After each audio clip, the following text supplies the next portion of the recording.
Actually, what if we take a bigger book like this book, a chapter book, and every day we read a chapter? Yeah. You also need to start to read.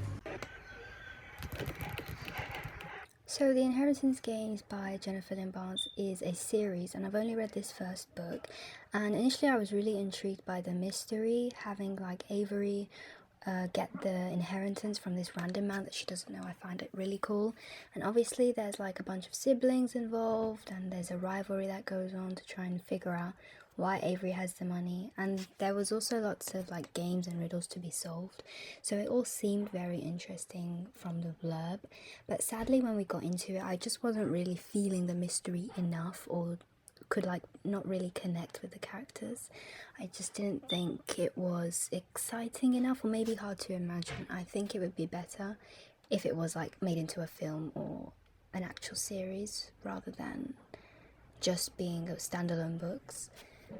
But I do think I will get into the second book, just because the first book left on a cliffhanger, and I'm honestly still thinking about it, like, because there's more to this story. So I do think I would give this a 7 out of 10, and I would recommend it.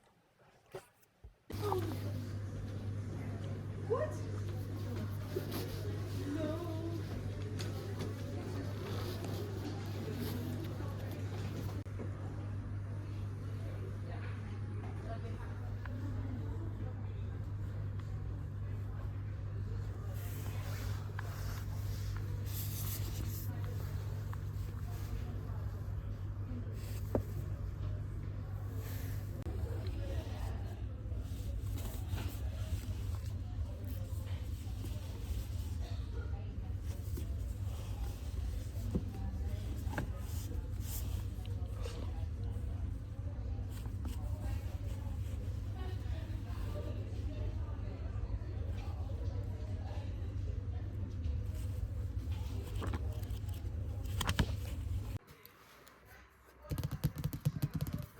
Matched by Ali Condi is another really great book. I was actually recommended it because I had like an idea that was very similar, so I thought I have to read this book first just to see if it's exactly the same as what I wanted to write. But no, it's quite different. So it follows the main character, and in this society, it's a dystopian society where people are matched to best increase their chances of survival, success, etc. So it's definitely interesting in that regard, and she had multiple matches, which is out of the norm for this society, and she decides to pursue someone who isn't her match, which was definitely interesting, and it was definitely a nice read, fast-paced. It did end on like a to be continued, and I won't spoil it, but it definitely makes me want to get into the second book, so I would definitely recommend it. I'd give it a 7.5. Yeah.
So this is Not Quite Dead Yet by Holly Jackson, and I was so excited to pick it up in the store because I've read A Good Girl's Guide to Murder and I really enjoyed it, as well as the series.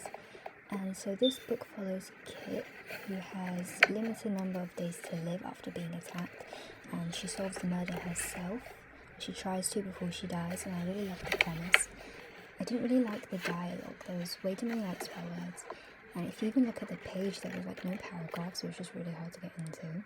And I think it's also worth knowing that this book isn't a book with a typical happy ending, so if you prefer much more uplifting kind of conclusions, then I wouldn't recommend it.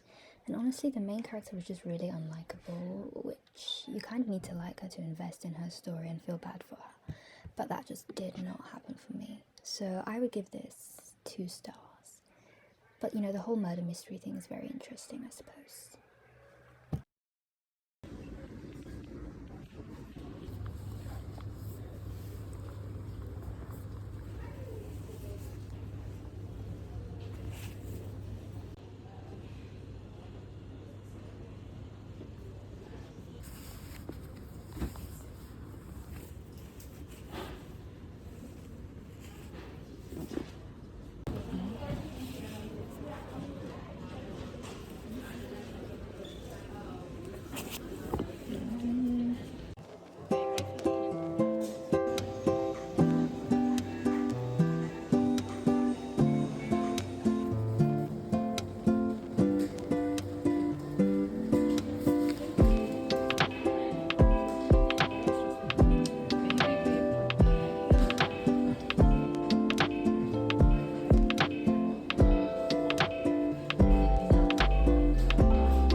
Give Supergirl a solid 8 out of 10. I was not expecting to love it so much because it was action and I don't usually love that, but it was so intriguing and entertaining, and I'd never seen this actress before. She was really good in the role. Have you guys seen it?